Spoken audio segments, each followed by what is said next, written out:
Welcome to our discussion on Al-Kindi, a figure whose life and ideas really, merge the realms of religion and reason, right?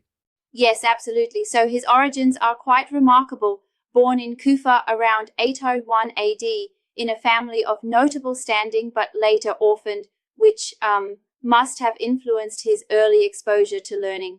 Exactly. He grew up learning the basics, reading the Quran, writing, arithmetic, and then quickly moved on to studying Greek, Syrian, and Persian wisdom. It's like he set the stage for a truly versatile intellectual life. And that versatility carried over into his career, didn't it? From philosophy and medicine to astronomy and beyond. Yup, indeed. He didn't just limit himself to translations of Greek texts.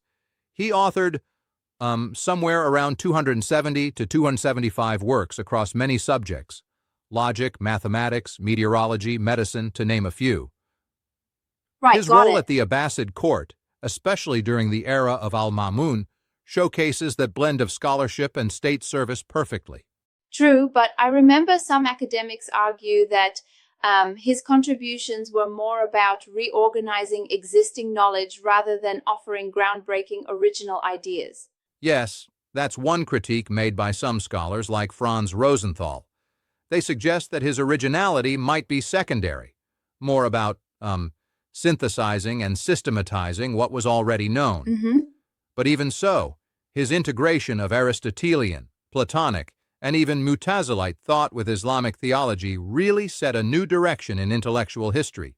And speaking of theology, his approach to reconciling philosophical inquiry with the teachings of the Quran is fascinating, isn't it? Absolutely. He argued that there's no inherent conflict between divine revelation and rational thought. In his view, both pursue the truth, one through the spiritual channel of revelation, and the other through logic and reason. Right. This was his way of saying that engaging with philosophy isn't against faith, but rather it enriches our understanding of the divine. I find that quite compelling, though. Isn't it somewhat idealistic to assume that our reason can truly equate to the certainty of divine insight? That's a fair point.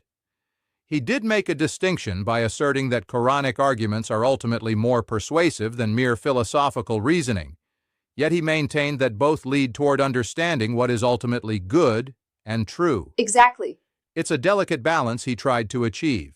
And his scholarly reach wasn't confined to philosophy alone, right? He also wrote extensively on subjects like astronomy, meteorology, mathematics, and even medicine. Yes, indeed. He tackled issues as varied as the motion of planets, the mechanics of light projections, and even developed treatises on medical conditions such as hemoptysis and rabies. It's really like viewing a Renaissance mindset long before the Renaissance. His work in these fields laid intellectual groundwork that later influenced European thinkers. It's really impressive how he seamlessly wove together science and spirituality. Absolutely. His legacy continues to prompt us to reflect on how science and faith can coexist rather than contradict one another. That synthesis remains a timeless inspiration for many scholars even today. Well, thanks for such an engaging dive into Al-Kindi's world. It's amazing how his life's work still resonates with us. Definitely. Thanks for the chat. Always a pleasure to explore such deep intellectual history with you.